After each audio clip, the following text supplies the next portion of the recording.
Okay, you guys, let's do this. It's going to be so professional. Like, so professional. Here we go.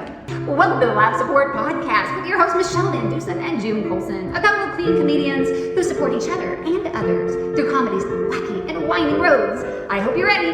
Get set. Let's go. Since podcasts have a catchy tune, we wrote this song for Michele and June. Clean comedians are best friends too. Oh, it's so good. And you never know what they'll say or do. Here we go, sing with me on Life Support, with Michele, who's really short. We'll have a ball, with June, who's really tall. They have fun, interviewing comedians on Life Support, with Michele, who's really short. Now it's time to start Life Support. The Life Support Podcast is brought to you by the Hot Breath Comedy Network. Wow, give yourself a round of applause. Woo! That was magic. It was Welcome to the award-winning Laugh Support Podcast, multi-award-winning Laugh Support Podcast. I'm your host, June Colson, here with Michele with one L, Trisha's sister, Rhonda Colson, Corey's friend. Do not call me Shelly, Michele VanDusen. We're here. Good morning. Yes. Good morning. Good morning. How are you? I'm good, Michele. I'm good. I'm excited to be here. We have an amazing show today. We have a pretty awesome guest. And also, I have a new chair. Oh. Yeah. Oh, look. Look at you go all the way around like that. How exciting. I probably shouldn't have spun around because I never finish the back of my hair when we do a podcast because I think they're not going to see. But for our listeners, June is now doing twirlies in her chair. It's just going around and around. She's going to be dizzy. I mean, you're already kind of, blonde. We don't want a dizzy blonde on our hands. So stop it, June. This may be my next ADHD video. I started a series. Leslie Robb and them were like, why do you never talk about this? Because, y'all live with me. You know what I'm like. And so now I've got a little video series of is it just me or is it ADHD? Because I do things and I don't know, Michele, is it does everybody do this or is this part of the way my brain is wired? And so now I have a new chair. I'm excited. It has arms that go up and down. We have a very important guest today and I have to be focused and behave and pretend I'm all in, you know what I mean? But this is a lot. A new chair is a lot for me. So Is it just me or do you do twirlies in a twirly chair? Do you have to? I can't not. I like to swivel back and forth, but I can't do the spin arounds. Do you remember, think back, I know I'm older than you, but we used to have these phones and the cord was really, really long. And when I would talk on the phone, I would just twirl around and just get tangled up and then I'd have to unwind. You ever do that? Michele, do you not? I feel like you never listen to me. That's so cute that you think I grew up with a telephone. We never had a phone. That's right. It's not the same thing in a phone booth because it's a very short cord. Oh my gosh. When I tell you, when I wanted to call a boy, I had to walk a mile to go to a payphone. And if I called at night, they had those glowy lights in the top and those Luna moths and the big wally whoppers. You know what a wally whopper is. I would be so in love with a boy. You know how scared I am of bugs. Yeah. I would literally be in a booth of terror to talk to a cute boy while those bugs were flying and hitting me in the hair and I was getting stung by mosquitoes just to call on my little 25-cent, phone. You need. I don't even know what phone booths are anymore. It sounds like you need to get residuals from the Fear Factor because I think you were the original Fear Factor in that little booth with all the bugs. I'm just saying. June's in love and the bugs are out. Yeah.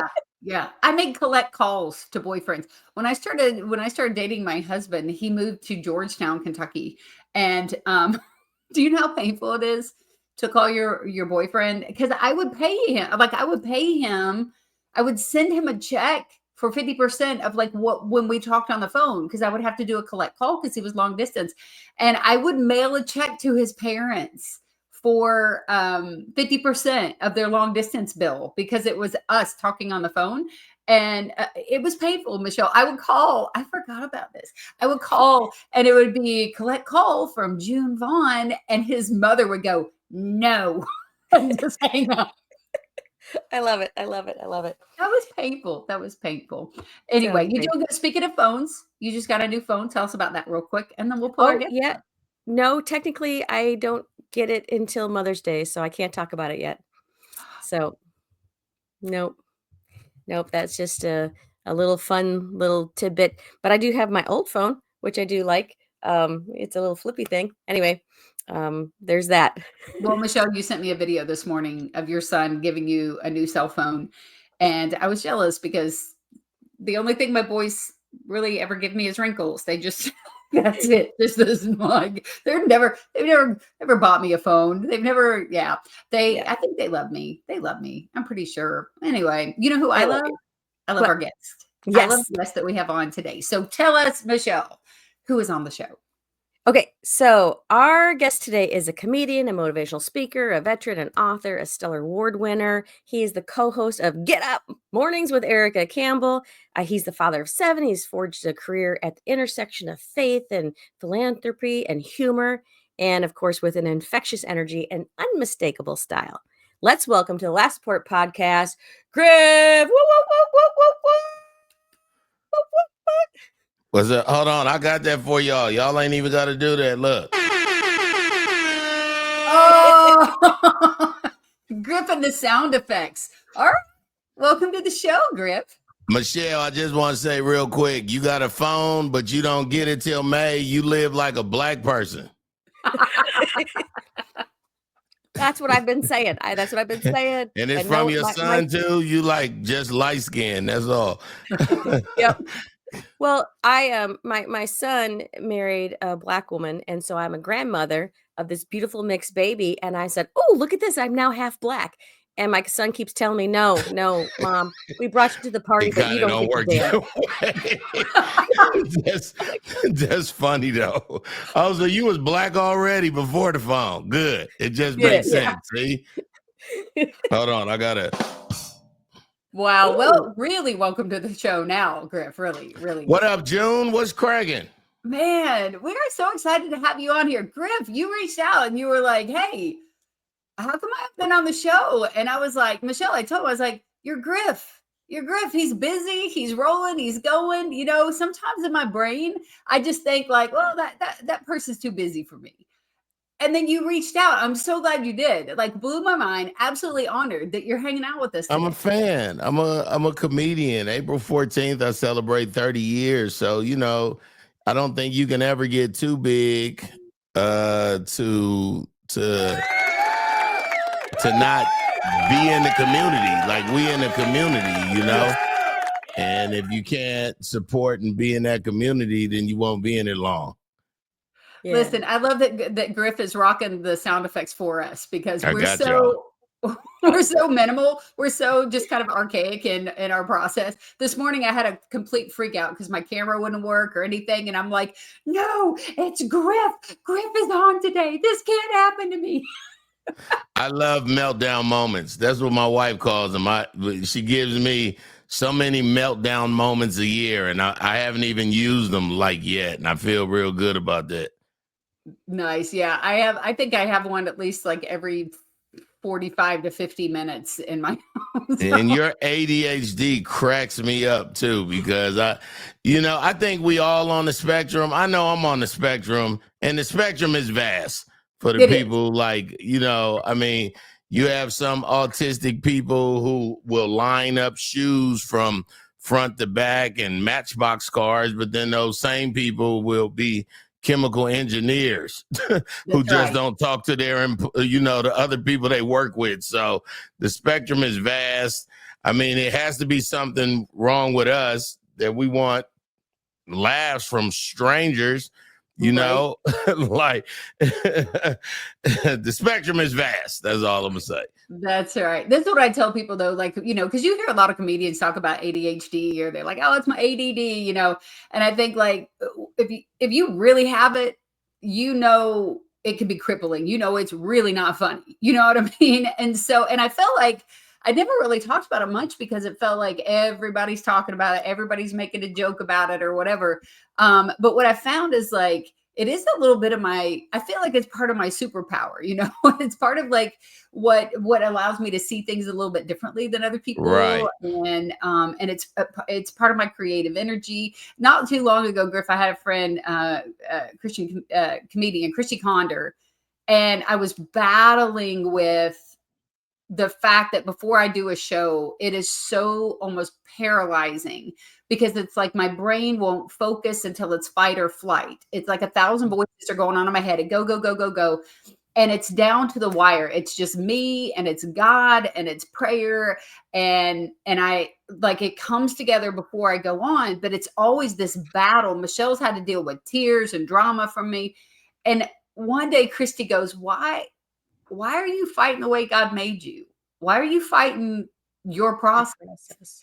It's a process, June. Like this is how your brain does this thing, you know? But yeah, so now I'm kind of doing it and I feel like people are relating to it because it can be funny and fun. And I really I think in my head, you know? and not only that, but it's also fear, you know, it's how comedians deal with going on stage, and everybody has their own fear battle. I feel like every time I go on stage, like right before they say give it up for Griff, that the enemy and my own mind starts saying, what if they don't like you? What if they don't? And I have to say, but what if they do? Like, leave me alone. Thank y'all. How y'all doing, Alabama? Like it's that fast. So it's not, you know, it never goes away. I was just talking to Erica Campbell, the host of our morning show. And she says she get nervous every time she go on stage. She got like 10 Grammys. Like, and it just, as a creative, it just doesn't go away. Like if it goes away, you're gonna bomb. Yeah. Like that's the rule. Like if you so confident and I don't care and it's just 600 people, you're gonna have a bad set. Like it's anticipation, it's nervous sighted. You know, and it comes with what we do. And a lot of times you can tell them, man, I'm so nervous out here, man. Like, you know, it's a bunch of different things you can do as a comedian to fight that. But to hide it, it's only probably going to get worse. It's probably why you go crazy.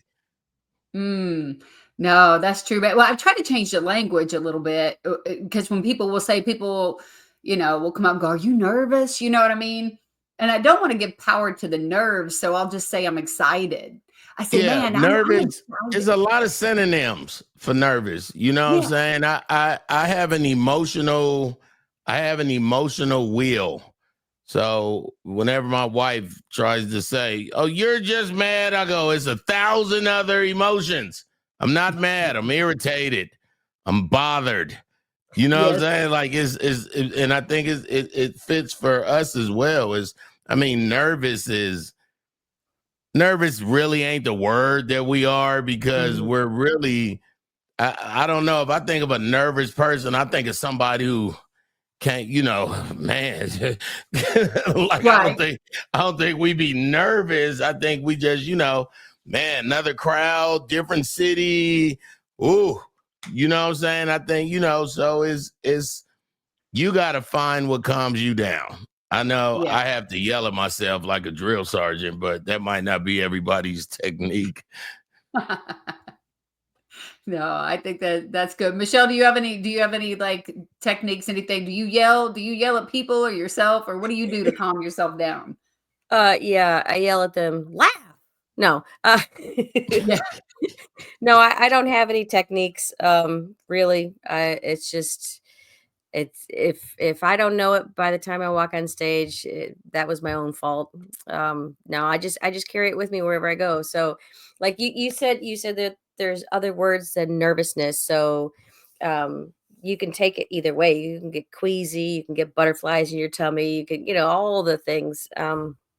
So yeah, no, I just got to embrace it. And I end up usually actually just going to the bathroom a lot beforehand, you know, like I think that's every comedian, go to the bathroom a lot.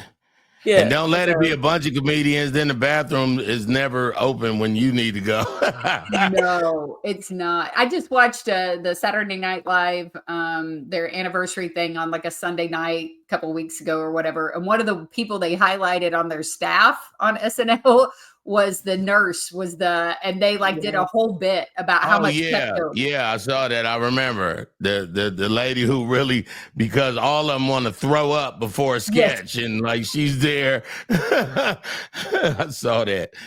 And I think, well, and it's encouraging, I think, to know that I started doing this thing technically about 7-8 years ago.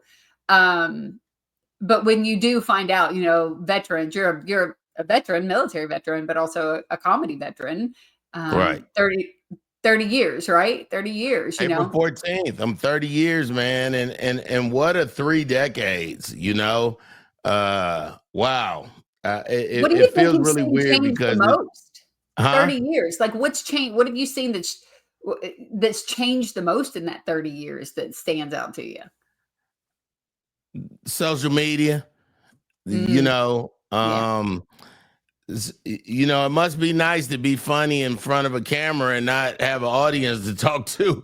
I rather perform in front of 9 people than sit and talk to myself. Yes. I promise you, I'd rather go be funny, get in a car, go be funny at a Walgreens or a CVS before I just sit in front of a phone and key. Here's me drinking water, water, and they might get 3 million hits off of that. But if you have to perform in front of 500 people, you're looking at 9 minutes, 12 minutes tops, and then they're done. Then it's crazy. These lights is bright. How many people got fingerprints? Where are my people with the thumbs at? Right. If you got a mama, make some noise. Like it turned into that real quick. Yeah. I've done that. If you breathe oxygen, if you've ever inhaled oxygen. All the human beings right now, stand up. All human beings. Right. Oh, that's crazy. Where are my people with hearts? All the hearts people make some noise. Okay. All right. Yeah, it's I think not only social media, but the pay scale, I like that. Come on, real heart. Come on, Michele, with the just happen to have a heart next to her laptop.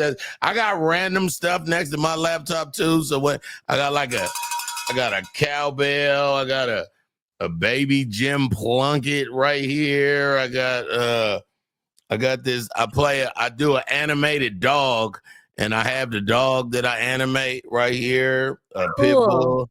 I got a whole bunch of random stuff. I like the random though because it breaks up the monotony. Michele showed us an alligator. Michele's the queen of the props. I have a rubber chicken that got me in trouble with TSA the other day. Boy, that rubber chicken in your suitcase took me out the other day. I had to call you. I was like, hey man, that because I didn't know what to expect, and then you start squeezing it. Ask me who gave me that rubber chicken. Michele, what'd you give it to her for? So she cannot be stressed at the airport? It was part of her Christmas gift because June recently moved. She now has chickens, and because she has chickens, I thought I forget that name, Agatha and Christy or something. That would be good though. If I get 2 more, it'll be Agatha and Christy. That would be great. No, it's Bertha and Hattie, and Bertha's got an attitude. Your chickens got large black women names. Bertha births the most eggs. And Hattie's in real life too. So yeah, Michele Bertha and Hattie, and Don Travius is our hen over there. Darnell, get off of Hattie, Darnell. All right. That's right. You got racist chicken name. Aquanetta. Hold on, y'all. Aquanetta done got escaped from the pit. Aquanetta. Portia. Champagne. They all got stripper names. Champagne.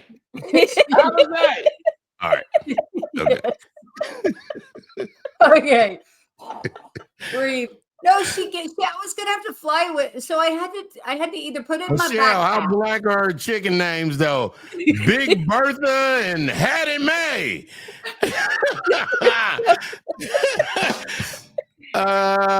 Anybody want some black eggs? Because Bertha and Hattie is maybe they mix. Hold on a second. Darnell, get off the top of the. Okay. Oh, Well, I'm sorry. listen, I your either chickens had ain't racist. You are. no. chickens. I had to either put that chicken in my suitcase or I had to put it in my backpack. And all I had was an outer pouch on the backpack. So I tried that, but every time I moved, the chicken would scream going to the airport. And then I thought, even if I held that under control, when they made me shove that underneath the seat in front of me, It's still gone. Yeah. I was going to get kicked off a plane. So like you playing with a whoopee cushion or something on somebody. Like somebody's like, whose child just got a whoopee cushion? It's the lady with the chicken with the black names. Tyrone. Okay, I'm sorry. Maybe I'm racist because I know all the black names. Okay.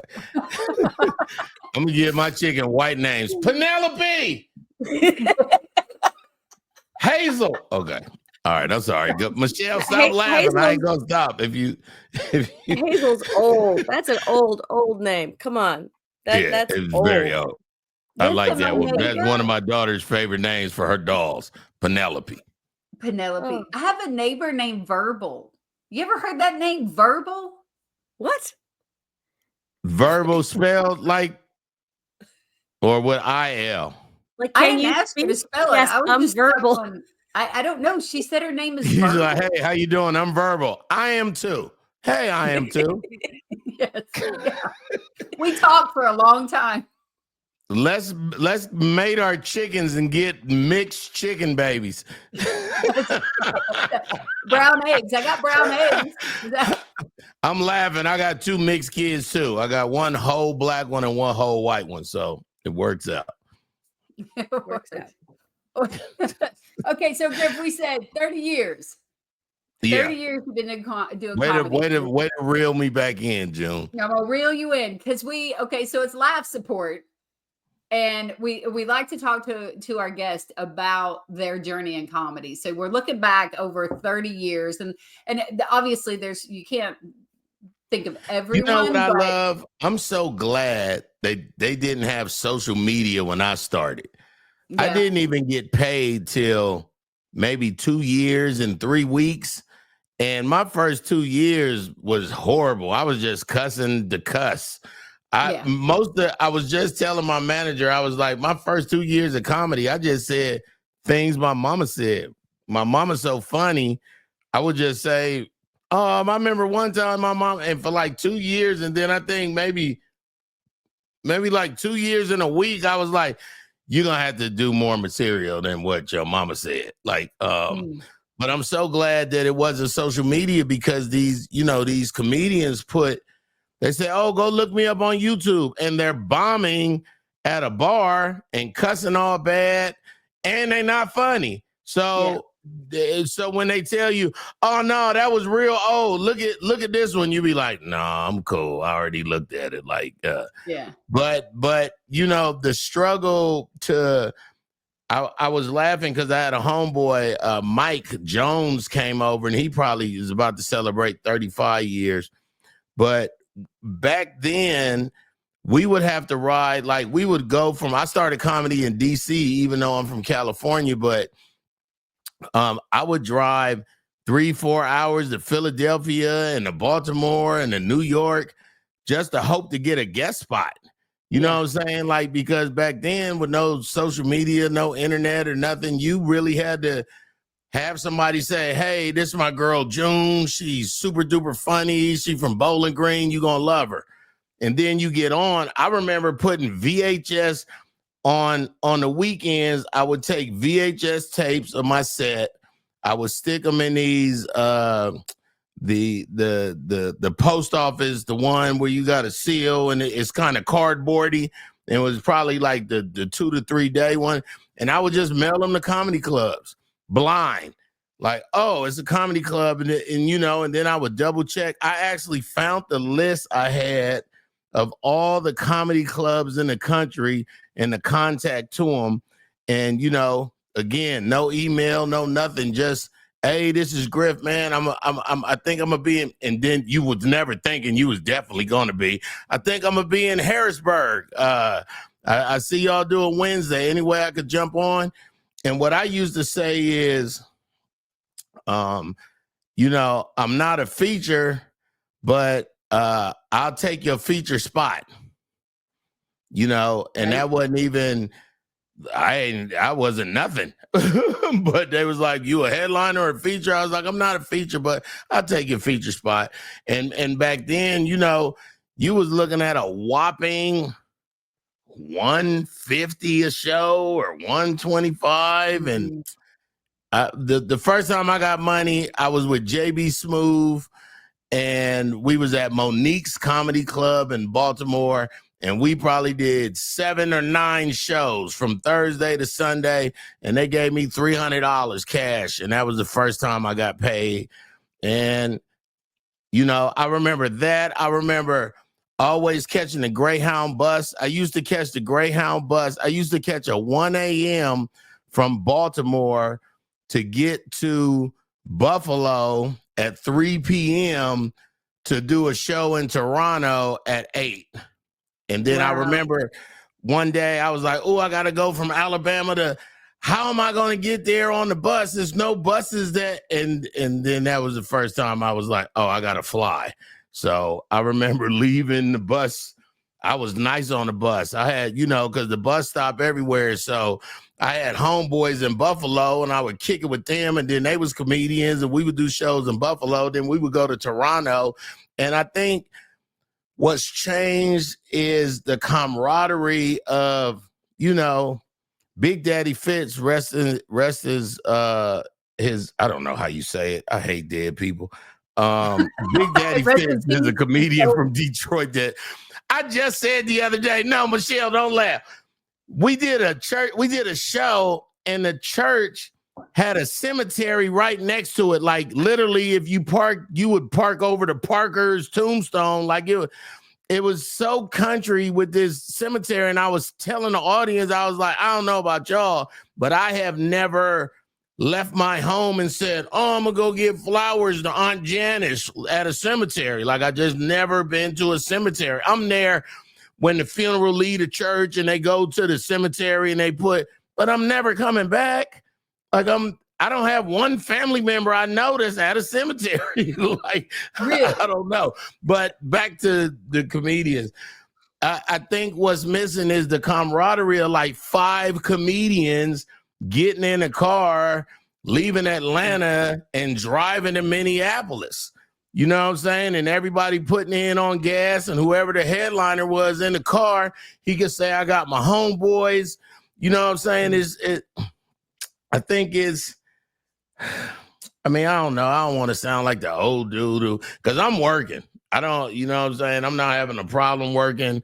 I'm not, but I had to learn how to do clean comedy. I got baptized April 13th, 2003, and 2004 was the worst year ever. And I always look back and was like, what about the water? What about, you just dipped me?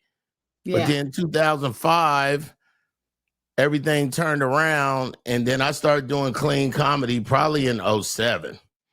So since 07, I've just been doing churches and conferences and corporate stuff. But if somebody would have taught me in the beginning, you know, you're not going to get on Johnny Carson or David Letterman or Jay Leno cussing. Right. You know what I'm saying? Just learn how to do clean and then cuss if need be at an event. But I think sometimes cussing is just filler words. It's some people, I mean, I like comedian Cat Williams and Kevin Hart and all them, but I don't think anybody wants to pay money to get cussed out. Like, you know what I'm saying? After a while, like even as us as comedians, we be like, okay, this is a little vulgar. This is a lot. Like, and to not be saying nothing and to not get jokes. You know what I'm saying? It'd be different if you was up there cussing all hard and you was ripping, but just cussing and saying things to say it. That also comes with maturity. And I actually like words. So I'm a bit of a wordsmith. So I got the sources all around the house. I love synonyms of words, and you can find a lot of synonyms instead of cursing. You can find different things. So for me in 30 years, I appreciate it. Doing Comic View 5 times or whatever, and all the shows, the First Amendment and Who's Got Jokes, but really my life and my comedy changed when I trusted Jesus Christ to pave my path, because I remember telling my pastor, Jesse Kearney III, I remember telling him, well, Pastor, where I'm gonna do clean comedy, like I'm gonna do this Christian thing and get baptized, but it ain't no clean comedy churches. And he said, or clean comedy clubs. Like, where do you know? Hey, come do your clean comedy at. Like, there's no clubs. What are you? I mean, man. And I was so irritated. And he was like, well, I mean, I'm not a club, but you could perform in front of my couple thousand if you want to. And it really just changed my life. We was actually at church on Sunday, and they were asking. I used to do, well, not used to. I just got busy, but I probably did like 6-7 years in a row. How great is our God? And I would bring comedians who never really did churches. So the problem with when you bring a secular comedian to a church, right? It's their material. Mm-hmm. It's what they choose. You know what I'm saying? You can't, your premises, you can't, who goes to a church? I found that I bring these comedians that's huge comedians and killing it on the road, and secular comedians, I bring them to churches. They accidentally cuss. Their premises are awful. They still basically doing a cuss set, except without cussing. Like, and it's frustrating because the pastor is looking at me like, I thought you got these dudes coming to my church, and women too. So I found that the clean comedy is harder. It's harder than regular comedy because you have to be more intentional. You have to take them on that same ride, except with a better vocabulary. And, if somebody would have told me when I was 2 years in, hey, man, do clean, be able, back then they wasn't doing comedy at churches in 1997. It was never heard of, you know what I'm saying? Like, it's just these progressive pastors and ministries that want to have that really believe in the Proverbs 17:22, that laughter is good for your soul like a medicine, but it's nowhere else in the whole Bible that says something is good for your soul. Jesus is just implied. Mm-hmm. So I feel like the Lord picks comedians, handpicks them, and says, you be the joy that I am on earth. You be, and then I believe he also makes us struggle. When you look at the drama mass, is comedy and tragedy. And I just believe our tragedy is everybody else's comedy. But God makes us go through that so we can come out of it. Yeah. Yeah. That comedy and tragedy combo. What's interesting is 5 years ago, DNA testing, my dad's name is Hot Dog, right? 5 years ago, I get a baby sister. I do a bit about it. I talk about my dad, Hot Dog. I introduce him. And then I say, a man named Hot Dog gives some interesting gifts. 5 years ago for my birthday, he gave me a brand new baby sister. And when I tell you the church will tighten up, they get, like they're like, oh no. I actually love that reaction as well. Yeah. Yeah, I do too. At first I was like, oh no, I'm in trouble. But then I just paused and I go, I'm going to let it ripple, because y'all can't act like no one in this room hasn't gone through what I've been through. So let's talk about it, right? And then, of course, I have a big punchline that releases that tension, and it's about the 23andMe. But afterwards, man, people will make a beeline to come and talk and go, man, this is what happened, or my family, or man, we found out we had 7 brothers and sisters we didn't know about, or whatever. And so we get to talk about some things that that other people like. I mean, I don't shy away from my story, and I tell people that I'm like, this is who I am, and this is my story. But I worried about that for a long time because I was in that balance of like God calling me into comedy and then going, okay, but I grew up next door to strip clubs, and my dad cusses like a sailor and smokes like a freight train, and like this is this is where I'm from. But I really struggled with it. But Griff, I remember in 2019 we were in Wiley, Texas. This is where I met you. And Oh yeah, at the I homies was event. doing Yeah. I was doing a bit. There was somebody who teaches a comedy class. So one of the breakout sessions was him saying, okay, somebody come up here, just, give us 2 minutes of something and then we'll work it, we'll work on it or whatever. And so I do a bit about hot dog and his El Camino and his trailer park pyro show. Right. And when I get done, this woman walks up to me. Now I'm new into comedy. And I'm still figuring out my voice and who I am, and I'm still figuring it out. But this lady comes up to me later, and she makes a comment to me about my accent and says, something about how I'm speaking or something about my accent. And I'm gracious, I'll listen to people, right? And I'm like, oh, thanks so much. And the second she walked off, Griff goes, strike that. No, forget that. No, you be Junebug. You said you be. Yeah, that lady was seriously trying to tell you don't. It's probably better if you don't use that accent because they'll lose. Well, lady, who else the hell I'm gonna sound like? I can't. Right. You know what I mean? If you told me right now, Griff, could you lower it down? You would not be the 200 millionth person who told me to lower my voice. I can't.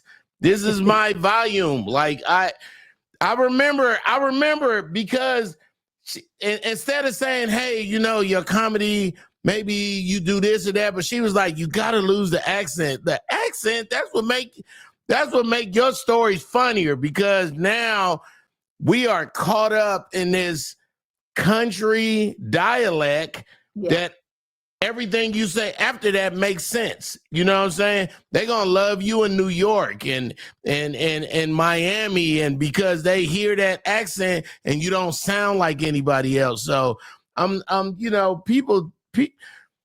comedy is relevant, right? So you have to be it's a very tough line to be judgmental. Like, people say, well, Griff, everything ain't funny.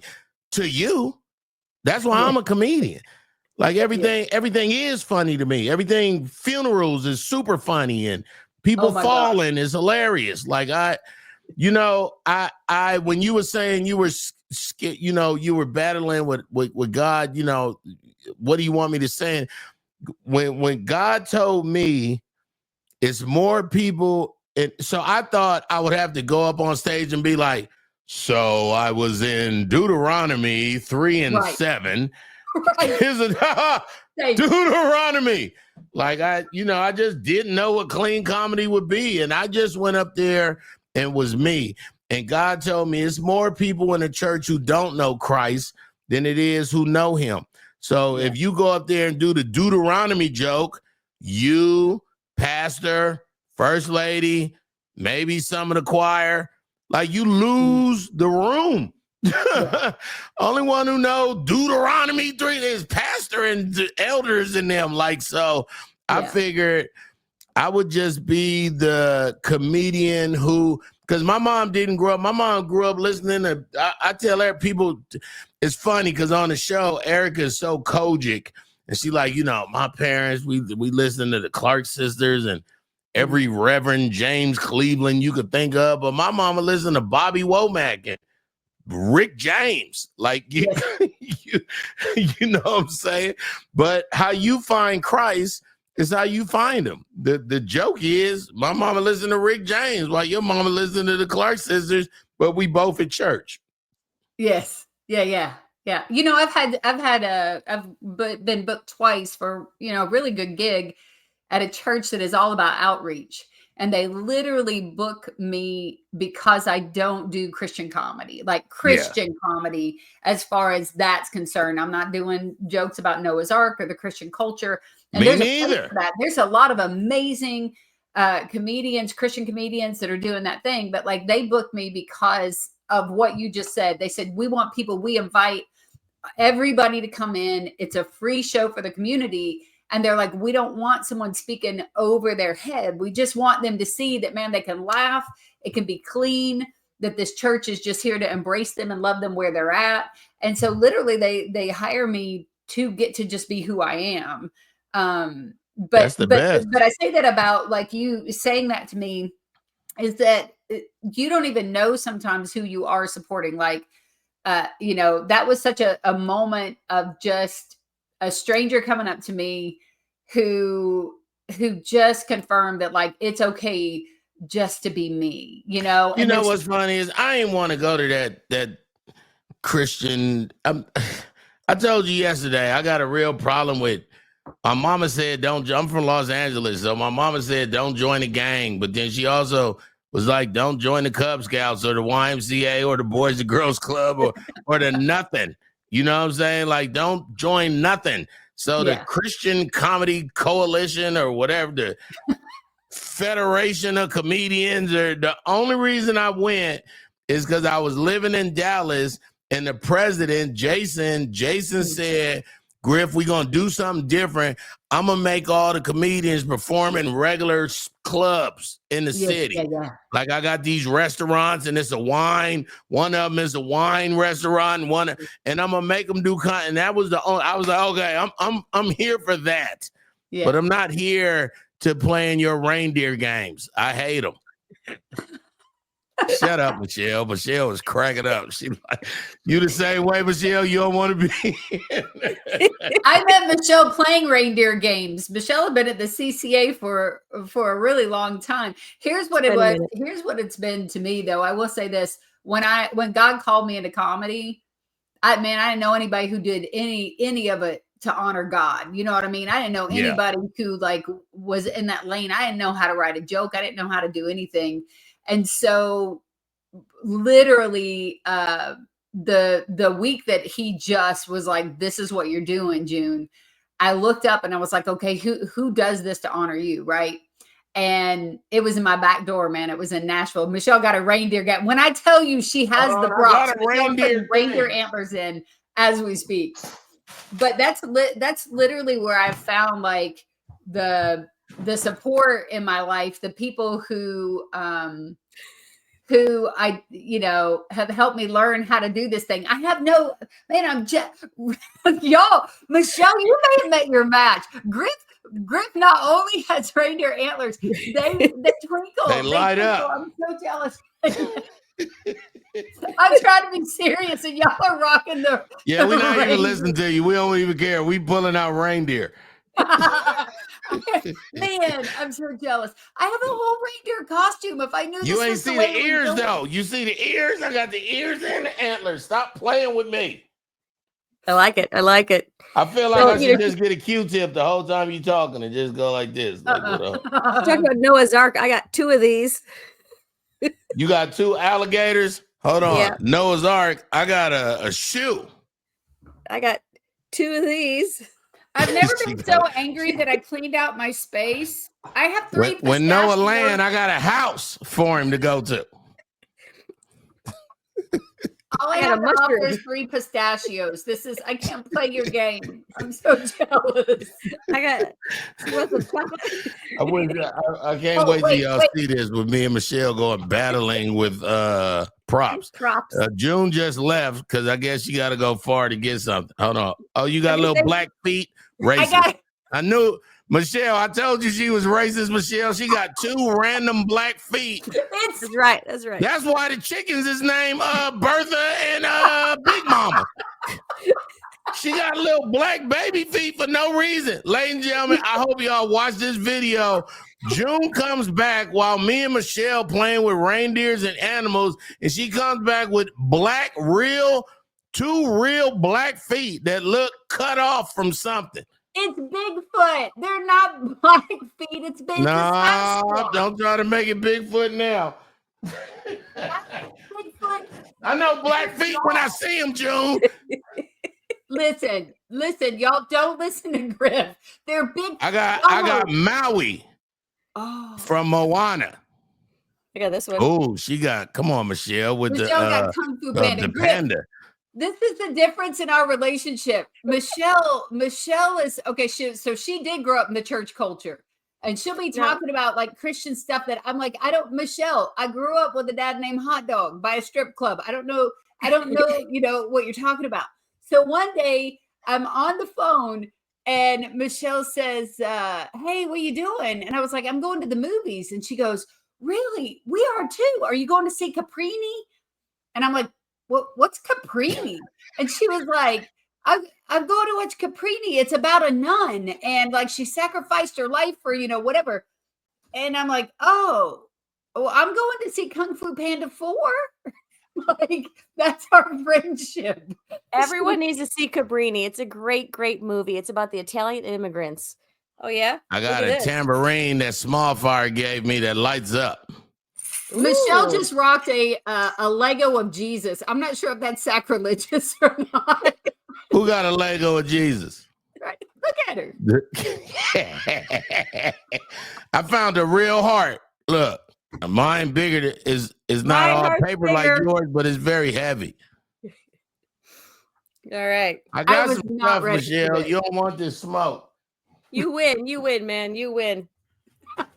So, like when you were talking about, bringing comedians into. Since she brought out Black feet, I got Kirk Franklin, actual size. I love Franklin. No. He's a bomb. No. Stop.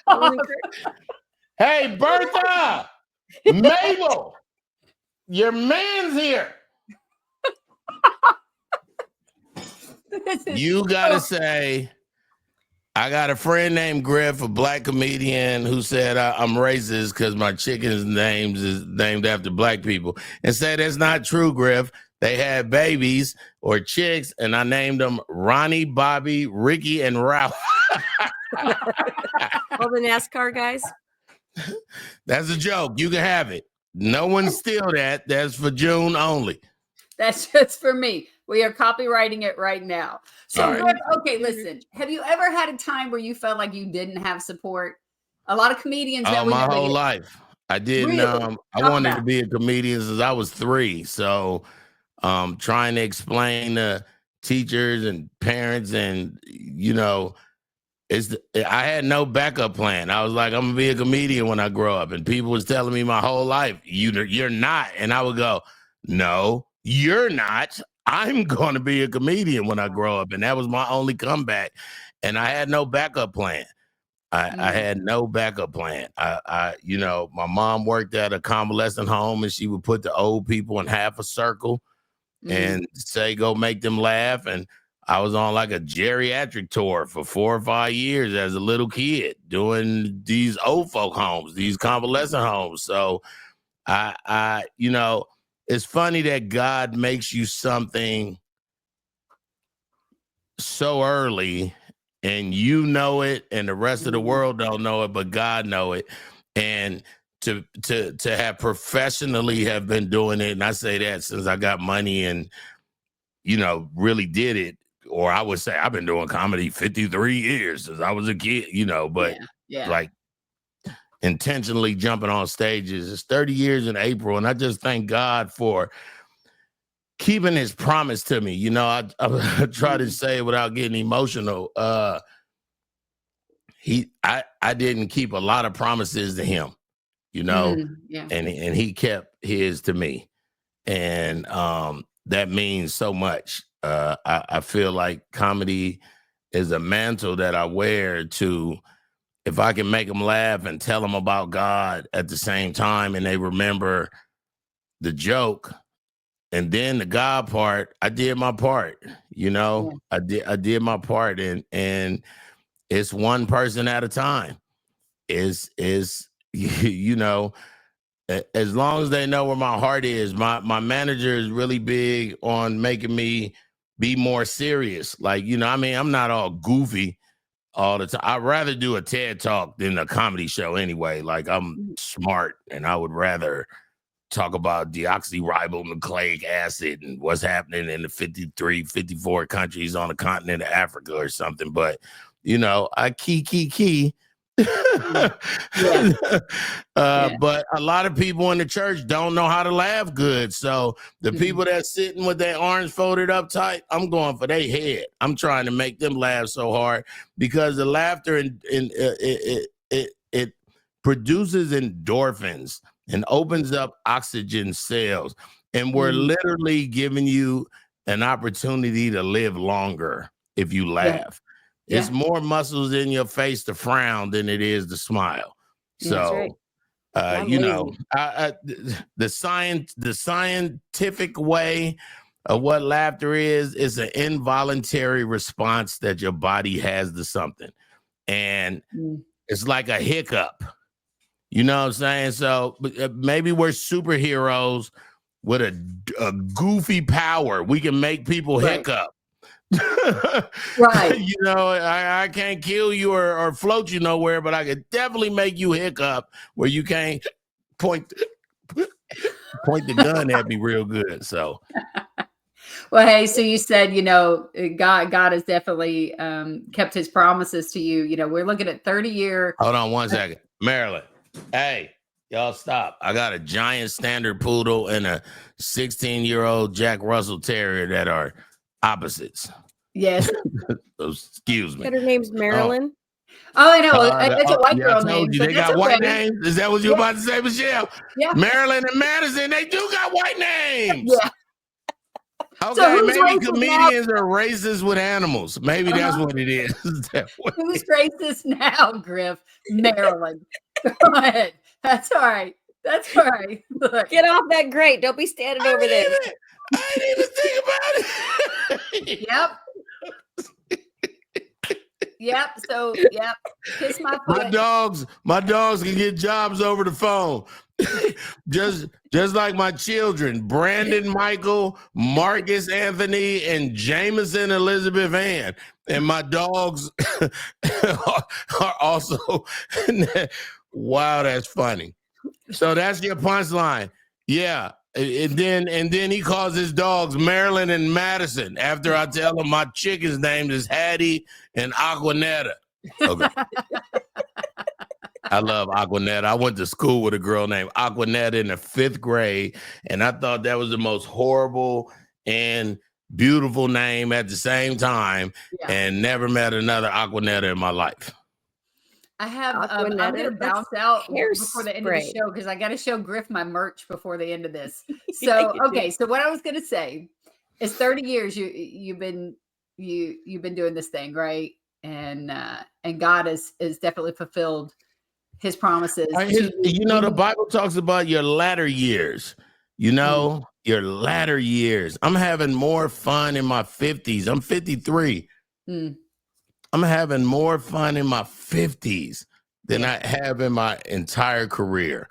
I'm making more money in my 50s. You know what I'm saying? Like, so it's your latter years. I always love that about the Bible, the latter years, and you won't miss the time you thought you missed, the Bible says, Yeah. Well, think about it. You were quoting the Bible. Well, think about my dogs got white pastor names. So Minister Maryland and First Lady Madison. He's got a cat named Kimberly. Go ahead, tell us about your gerbil Becky. It's fine. No, he's talking about the latter years. I'm still my step stool age. It's okay. Yeah, he's got a parrot named Karen. That's okay, Griff. You said you were like, oh my gosh, I got to take a plane because the buses couldn't get you there. Think about now, like the lonely path that you were on for so long, and to be like, oh my gosh, I have to take a plane, right? And then now, man, God has taken you in a plane all over the world. Right, I do some cool stuff. Right, you got a beautiful bride that's in your corner now, right? Like, like, let's talk about that. What a ride you've been on in these 30 years.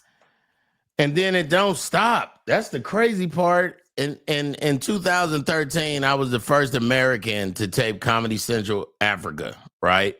And I've been on it 3 times since then. But then in May, I'm going back to Johannesburg to perform at this conference, Laugh Africa conference, perform in front of 2,800 people.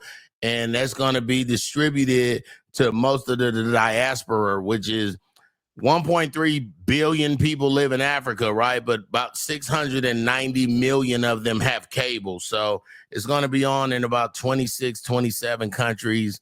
I'm excited to continue my reach. When I go to Africa in May, it'll be my 38th time going in the last 16 years to just Johannesburg. I've probably been to Africa 53, 54 times, Ghana and Egypt and other places. But what comedy does is so crazy because the same way somebody won't knock on your door and say, "Excuse me, is this your $10? We found this in the street and we thought this was your $10."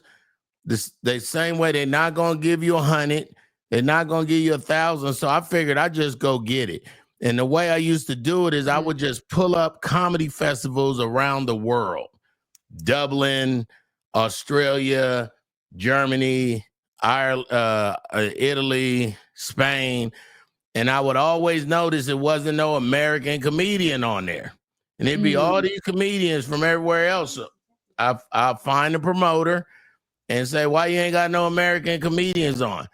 "Oh, no, we just don't." I say, "Okay, now I'm going to come, but put me on the big show, the one that hold 4,000. Well, we can't fly you in or put you up." I was like, "I'll get there. Just put me on the big show." And I go to these festivals overseas, and at festivals, it's always agents, and it's always TV people, and it's always radio people, and then I'm the only American, and then I'm Black. Like I put my destiny in my own hands. I wasn't waiting for somebody to come and say, "Hey, you got a great voice," and you got I ain't never had a voiceover agent, and I'm about to have one. And life is crazy, man. So I just been getting it. I just been getting it because I understand the game. If I book the venue and I get the money, then I decide how much people get. You know what I'm saying? You can't be mad. I'll never forget this promoter in 96 or 97. Brian Dennis is his name. He was bringing comedians from Def Jam and everywhere else to colleges, to their Black, what's the Black, I forget what the name, but I ain't go to school. The Black kids of the campus or whatever it was, the Black coalition of the school or whatever. I can't think of what it's called, but and one time he told me to grab the check. Now he was giving me $1,000 in 97 when I hadn't even, that's the most money in the world, putting us up in there wasn't Airbnbs back then, bed and breakfasts. Yeah, we were staying in bed and breakfasts, and he took care of me for a year and a half. I was just hosting for Bruce and all these big names that was on Def Jam and stuff like that. And one day he told me to get the check. Well, he just said, they're going to leave an envelope. Grab that envelope for me and I'll get it from you at the next school. So the envelope was open and I'm Black. So I go right in the envelope. I guess a white person would too if it was open. Yeah, we would. I think it's just called being nosy, but it's not. It's just called being nosy, right? We comedians because we nosy. What you do for a living? We want to know immediately. Yeah. So I open up. He gave me 1,000. He gave the headliner 5 or no, not back then, 3,500, and then the cost of the Airbnb or the bed and breakfast. How much do you think the check was for? I'm gonna let both of y'all guess. I'm guessing 22. 22,000. What about you, Michele? I was gonna go with 12.5, but The check was for $36,000. So this promoter got a check for 36 G's, and his take home is like 30,000. Crazy in the 90s. And the show wasn't that big. Like, you know, we was doing these primarily white colleges that had a section. Oh, the Black Student Union. That's what he was doing. Gotcha. So maybe it's 200 black kids at these schools, 30. So then I learned two things on that day. You got to be the person who booked the stuff, because if not, you're going to get whatever. And because he gave me $1,000, which was the most money I ever got ever, who am I to say, hey, man, you could have gave me more money because you made more money. So in 97, very early in my career, I learned the game. So my whole career, I just started rooms. I would go into restaurants and go, what's y'all's worst day? And they would go Tuesday. I would go, let me do comedy on Tuesdays. So I've been paying comedians like my whole career, like just because I understood the game. That's awesome. That's awesome. Should I? So Griff, you've been doing this a long time. You work on a radio, you know, in radio. You've been interviewed thousands of times. You've interviewed who knows how many times. Question: is there a question that you wished people asked you? Because you get asked probably the same questions a lot. Is there something that you wish people would ask you about?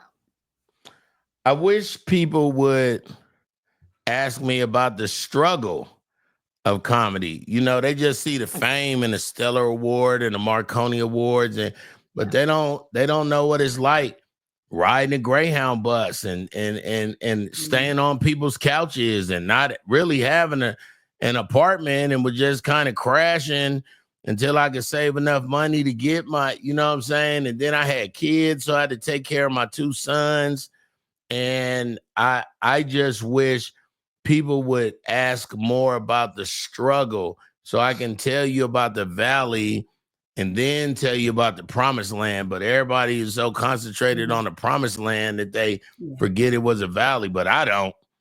I always remember it's a valley. It hasn't been until 30 years, April 14th, right? And I never had a manager. I never had anyone speak up for me and say, hey, I got a guy, you're gonna love him, big voice, big personality. I did it myself. I got myself on Comic View 5 times. I got myself on CBS radio. I got myself, I mean, it's all about personality. I'm a whole witness. It's all about being nice to people and keeping your word and not burning bridges. And, you know, it comes back around on you. And I just got management, maybe a year. It'll be probably 2 years in November, but she's changed my life. Like, I just never had anyone speak for me. And she, you know, hey, Griff, how much you want to come do this show August 15th? I got to be humble. And, you know, what's your budget? Just give me, I don't know, 1,500. Oh, man, we can't do that. All right, well, give me 12. Okay, we could do 12. Where she's saying, give me 5. And then she maybe talk them down to 4 or 3,500. Or, you know what I'm saying? Like, but she go high first. And then she won't say nothing and then say, do you know the person that you want to hire? Do you know what he does? Do you really know who he is? Or you just kind of, and then she sells me. Yeah. You know what I'm saying? She sells me. And I always wanted that. And I always had to do it myself. I mean, if I could show you like my headshot from 98, it said B&M Entertainment. B&M was just my son's name, Brandon and Marcus. Yeah. Like that was, so I would have them, I would always email people back like it wasn't me. Thank you for your interest in Griff. Yes, you know what I'm saying? I will let Griff know that you have sent out and then I got Roz, man, who my wife just loves, and she's changed our life, man. I have, by the time, when y'all playing this, when this gonna air? It'll Next be week. next week. Yeah. Good. Friday, I get the keys to my new house. I'm 53 years old. I never owned a home. And it's because of Roz. Roz been telling me let me see, not 23. Yeah. Maybe December of 23, Roz said, I want you to save $50,000 next year. And I was like, all right, just because whatever Roz say, I'm doing. But I had never even saved $900. like, you know what I'm saying? I ain't never saved no money, but I was like, all right, Roz, whatever you say. And I didn't get the 50, but I got the 31, you know?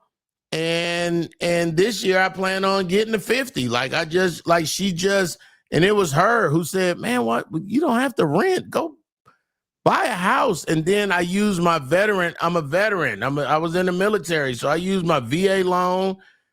Didn't have to put but when you don't have somebody like, you know, my wife, all my wives, I tried to make manage me, but they just check out because they don't understand. They don't understand that if you don't reply to an email, they go into another comedian. Like they don't, you know what I'm saying? Oh, I forgot to call that dude back in Rhode Island. You did what? Yeah. That was the money. Like you can't forget the call, you know, so I always had to do it myself. I never went a tier higher like I should have. And God blessed me with a Roz who's already a counsel. She's a councilwoman in New Jersey. She works for AAA 27 years. She's a professional speaker like us. She's an orator. I call her octopus, and like I'm her fun tentacle.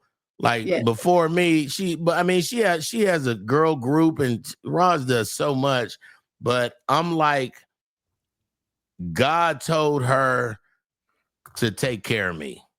Like, and that's the bottom line. You know, without crying, man, I just never had nobody take care of me in my whole life, you know, not my parents, not nobody.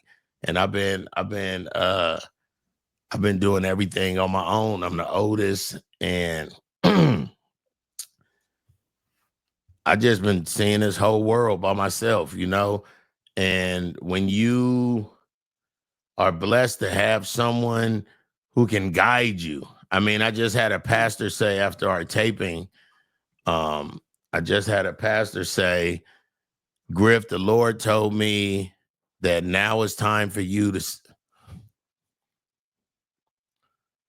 time for you to sit in the passenger seat. You've been driving your whole life, you know? Yeah. And I relinquish it all, you know. I relinquish it all. I didn't notice that it was 30 years. I just been going and going and going and going. And my mom raised me to never have a coulda, woulda story. And that's, you know, man, I was on Comic View in 1997 and, you know, it's 2025. What did you talk about? Like, so I just been going and going and going and going and going. And now I get to stop. And now I get to stop and really, I mean, if God is driving, I don't ever want to try to drive. Right. And God's giving you, he gives you all these things around you to help. And sometimes you be so focused that you pass your help. So I'm glad that he would let me reach 53, do comedy 30 years, bless me with a syndicated radio show that won the Marconi Award, which is radio's Oscar for best show in the country. And it was the first time an inspirational show won that award. No, it's always been Rick Dees and Howard Stern and all the, you know, all these other people. It was the first time a Black woman won and that an inspirational show won. So if I can make one person come to Christ every day just by listening to me on the radio, I feel like I'm doing my part. It make up for my disobedient days. What a journey, man. What a journey. I thought you I mean, said, what a jerk. what, What a jerk. you told me I could No. use my You don't know accent. Jesus. She said journey. Two things. One, we have had some listeners in Johannesburg. Just going to put that out there. So Yeah, hello that's true. again. What? And also, Griff, I have a question for you.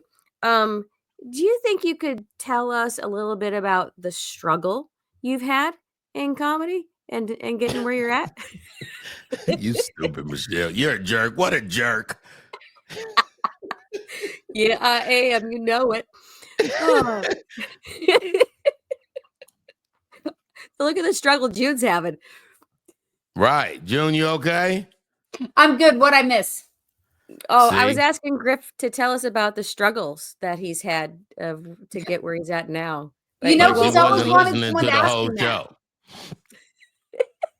She muted herself again. She's trying to do Yeah, she other did. stuff. Okay, so you talked about Aquanetta. I wanted to show you my merch. You went to school with somebody named Aquanetta? No, you didn't. No, her Listen. merch, her new merch, Now, this is my merchandise. new merch. This girl got Aquanet spray tumblers. Not only so Aquanet, so my sister had a little Pouffant or a little, I don't know, a little Richard that she would put the Aquanet in and it would stay hard. And then she would let me, when it got empty, she would let me take the spray can and put a fire to it and then chase her around the crib. My brother killed so many cockroaches with the lighter and the Aquanet. He caught our bathroom on fire in the house trailer. He lit Let me up tell our you bathroom. something. I was a little pyro as a kid. I burned this little boy eyebrows off. I burned some kitchens and some toaster ovens. Yeah, I had my mom whooped it out of me.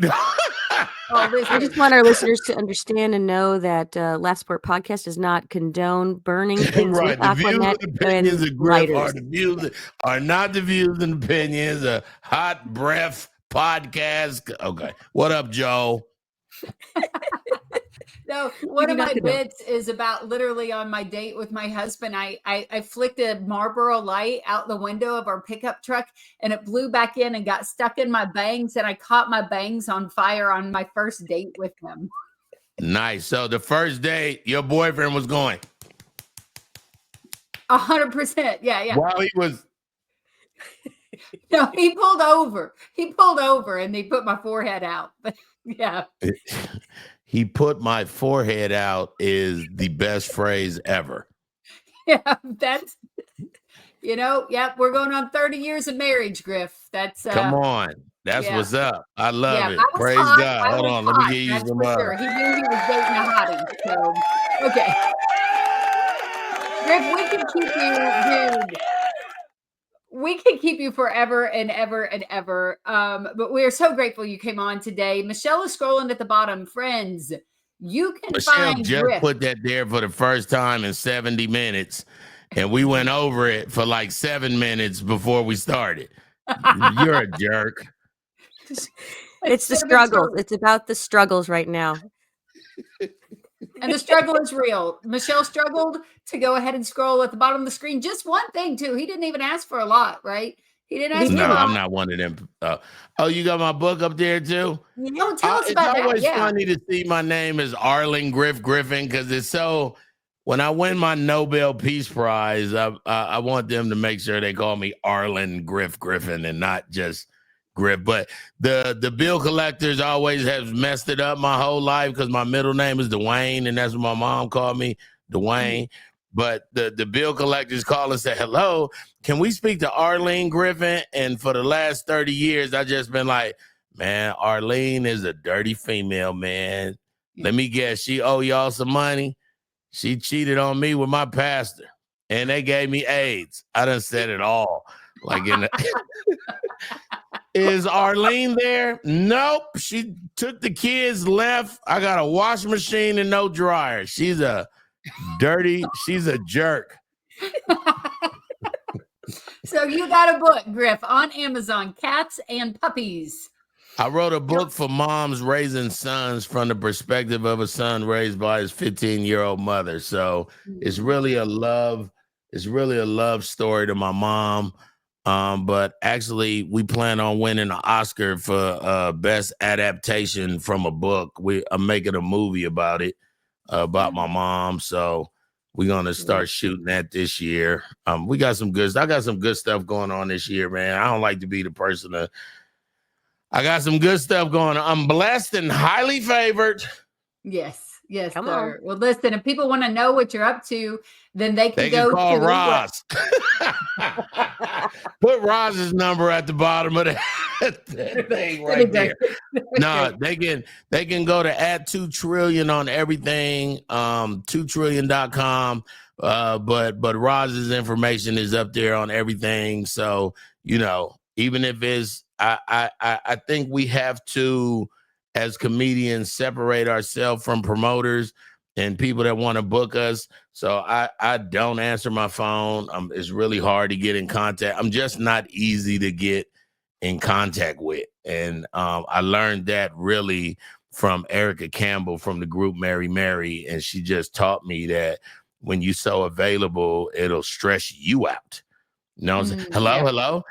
Oh, I got it. Like, I don't get any notifications. You ain't heard my phone go off one time, even though I have 19 messages and 12 of them on the WhatsApp. But I don't care. I'm not pressed to, and people know I've trained them over the decades. I'll call you back. This is about to be my nap time. So people know he sleep during the day, hit him after. It's not personal, but my message says call Roz. And even if you want to give me some money, I'm not waking up. Like, just call Roz. Like, it's all good. So for the up and coming comedians that's listening, for the veteran comedians, just get you some representation, man. And not somebody that's just going to take 20-30% off $100. Like, I mean, if you can get me $10,000, yeah, you can get 25% of it or whatever, but $800 and $600, like, leave me alone. Like, that ain't no money. Like, come get me some real money, and then we can get you a good percentage. How about that? Nice. I like it. I love that Griff is like, I don't want to be like, hello. And I'm like, hello. No, because people get they Twitter or they X notifications, they get their Instagram notifications, they get their Facebook notifications, they get everything is making you a creative. People calling you because they want you. I'm not calling people randomly all day. Hey, how you doing? Like, man, Griff, you gonna live long. That's what most people say when I call them because they was just talking about me. But you have to make yourself not available. Like, hey, man, you want to book me because I'm good, and you can't be good just how I don't spend time writing or reading, and that stuff shouldn't be stopped. So somebody can say, man, I'm having a bad day. Make me laugh. Like, I'm not a clown. That's what I tell people all the time when they say, oh, you a comedian, make me laugh. And I say, no. And they laugh. And I go, there you go, right there. You don't need what you want me to juggle and ride a unicycle? Like, but when you train people, then they get it. Like, so that's the big joke on air with my family. He ain't gonna answer his phone. So I'm not. Actually, I'm about to take a nap. I'm gonna leave my phone and my watch right in this studio. So it don't even like I'm not. I just got a CPAP machine, right? Because my wife been saying she a lifeguard and she saved me from dying 1,000 times a night. So I'm gonna get her a lifeguard outfit for her birthday. It's a nice red one. When I wake up, I had the little lifesaver ring around me.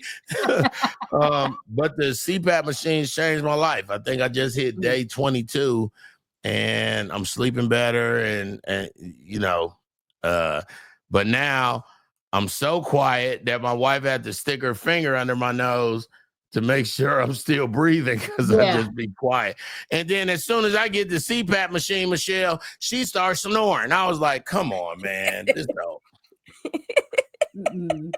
You couldn't hear her over your snoring beforehand. That's why. Yeah, that's what she was trying to say. She was like, whatever. Now I can sleep. I ain't slept a good night's sleep in 6 years. We just celebrated 4 years, December 30th. So to your 30, it feel the same. We empty nesters, 30, 40, 12, 19. Is our marriage is marriage. Yes. Yeah. My husband calls me white noise. That's he doesn't say I'm a snorer. He says I'm white noise for him. Background. That's hilarious. Michelle, that's very funny. You should name one of your kittens white noise, and then we could all be racist at the same time. Right. My wife calls me black noise, by the way. Well, on that note, Griff, Michele is going to send you to the back, to the green room. Enjoy the snacks back there. If you would stick around for a minute so we can tell you thank you, and then Michele can download the audio and all the things she needs to do. We so appreciate you being on the show. And we'll see you in just a minute. Y'all follow Griff and go to his website, 2trillion.com. There's a really good interview on there with Griff. You can learn a little bit more about him, his journey. And also, I'm going to go and order this Cats and Puppies that's on Amazon. Get that book. Support Griff. Griff, thank you so much for being on the show today. Is there one more prop? One more? Oh, no, it's the book. There it is. Cats and Puppies. This is not a book about animals. There you go. There you go. All right, Michele, what about that? What about that interview? I don't know. I asked him about his struggles. He didn't say one thing. Then he just started talking about CPAP machines. So I don't know. Well, that's a struggle that's real. That's a struggle that's real. Okay, let's bounce out of here with our the tip of the week. What do we got? What's the tip of the week? June, your tip of the week is whatever this is. TSA. Listen, okay. So if you follow me on social media, it's A. If you follow me on social media, I almost kissed a TSA agent in the airport in Nashville.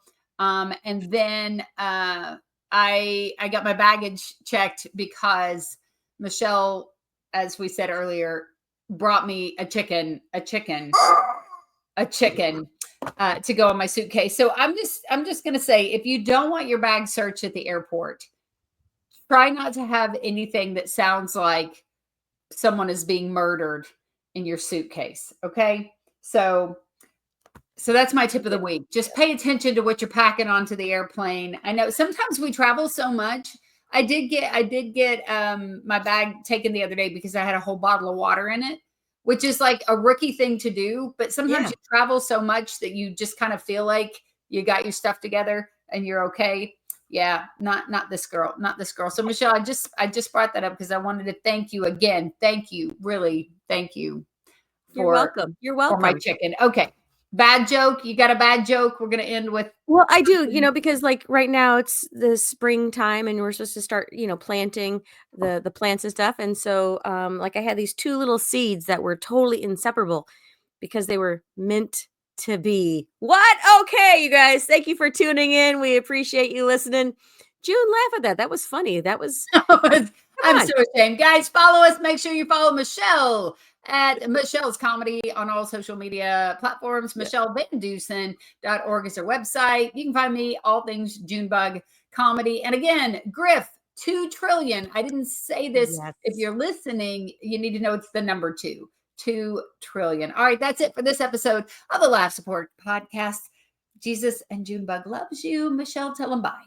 Bye.